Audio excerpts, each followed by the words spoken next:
Hey, if you want to hard reset your HUAWEI Watch Fit SE and restore all default settings, you've got two methods. The first one, you can do this by using your phone. So it looks like this, that you will have to open the Huawei Health application, go into the devices, select your watch, and now from here scroll down all the way down and select Restore Factory Settings. And now click to restore. There's also a second method. For example, you lost your phone and you want to perform the reset on your watch. So let me just catch focus. There we go. You have to click on the side button, and from this list you will have to scroll down all the way down, go into the settings, scroll down one more time and go into the system and the updates.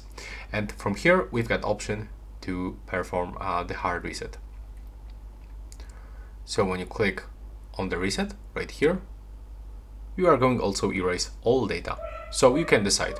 Click here to confirm.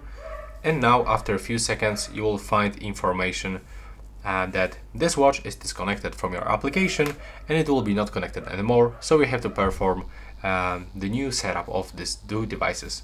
And that's all right now. Please subscribe to my channel and see you in the next one.